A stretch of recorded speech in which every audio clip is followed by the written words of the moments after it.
Ozzie did have it on the board that we talk about furnished, so I'll just touch very briefly on that for you. We started off, we still have a division of our enterprise. It's called Downtown Accommodations. We have a website for that, downtownaccommodations.ca. We have about 20 or 25 furnished suites, but to be very honest with you, it's very tough for these suites to make money. All of these suites would be making more money actually on a year in, year out basis if they were unfurnished. The reality is you hear about the large rents that are told with furnished suites, but they're not telling you about the vacancies. Furnished are generally short-term rentals. There's not such a, we're not able to give such good background checks. You can't give a background check actually because it's basically like moving into a hotel room. Anytime we've had problems, it's always been in furnished suites. So we're very reluctant to take them on, and we are not actually expanding a portfolio in that area at all. As I say, most buildings now, there's just another one I heard about today, Classico, which is in Cold Harbor. They now charge $100 every time you move in. So if you move in with a suitcase once a week, they want $100 a week for the strata corporation as a move-in fee. And that's actually a very minor amount. Some buildings are $250 to $500. A lot of buildings also, like the Bayshore, have a 1-year minimum. It's almost impossible to find furnished tenants for 1 year. The main bread and butter in the furnished market is short terms, maybe 30 days, maybe 60 days.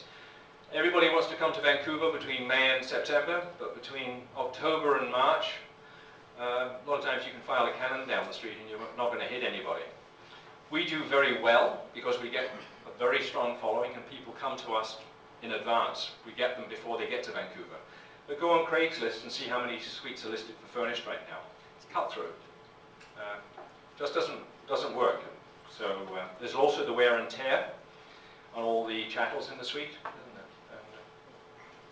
You can go to our website. Actually, I've got an interview. Carol Silver did an interview years ago. Of the pitfalls of furnish, and we've also got a sheet there with about 20 points on it. So that's actually quite interesting. So I don't know if anybody has any questions. We'd be happy to do that. I think we can wrap it up now. Yeah. Well, how about 2 questions? I think one question would be, what are your charges? Okay, very good point. It's very important actually, yeah. We charge half a month's rent to find the tenant, and that's to place the tenant. That's the full process that we talked about. That's with Lisa making ads and going out and showing and doing all the showings, binding agreements, everything done in place. And then after that we charge 8% per month on the ongoing rents to a maximum of $250. So for our high-end people, and we have quite a few like in the Fairmont and the Shangri-La between $5,000 and $10,000 a month, we're still only charging them $250. So they're paying like 2%, probably something like that. So that's it. There's no upcharging on anything. Like a lot of companies will upcharge $50 here, $50 there, extra charge if they extend their lease. We don't upcharge anything. That's just it. The one-time charge for finding the tenant, and then 8%. Okay, last question. Yes, ma'am. 2 really quick ones. Is it legally allowed to require your tenant to have tenant insurance?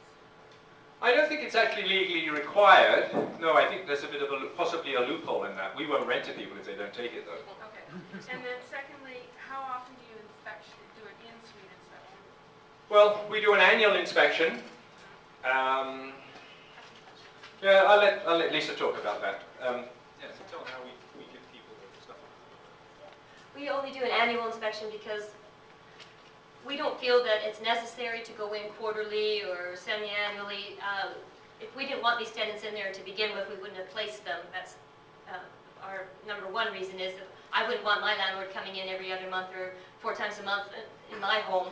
And if we do have reason to believe that something is wrong, then we will post notice and come in and check it out immediately.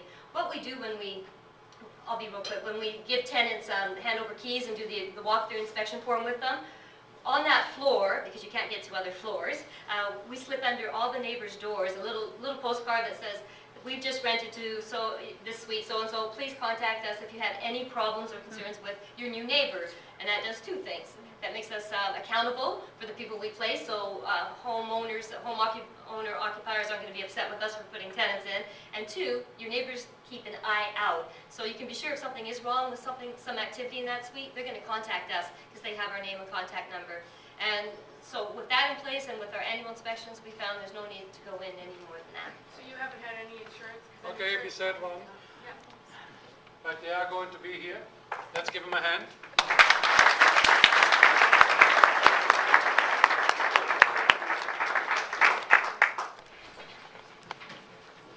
I'm actually glad to see that you're telling me exactly what we teach in our course, because whenever somebody comes with cash, we had one of the ladies, she is actually married to a movie star at a house on West Whistler, and she called me up, I have a tenant, they want to pay the whole year in advance, it's $36,000, isn't that wonderful? I said, well, why do they want to pay you 1 year in advance? They don't want to see you. And likely they're building some little plants and so on. The other thing is tell the neighbors. We always tell the neighbors, particularly if you have a furnished home. Look, in Vancouver now, in the Lower Mainland, we have 13,000 co-ops. It's ludicrous. And so the thing to tell the neighbors that the tenants are coming in, that you want to be a good corporate citizen and good neighborhood owner, and help me if you see anything odd going on, I'll be very happy to talk to our tenants. If a tenant does pay in advance, they can ask for it all back except for their half-month security damage deposit through the residential tenancy office, and you must give it back. Did you hear that? If he does pay cash in advance, while it's very sexy and ludicrous, he may have to give it all back. So, yeah, the rules are different, you know. It's funny, when we invest in Alberta and we invest in the United States, and everything is different, very different in those jurisdictions. I want to just mention that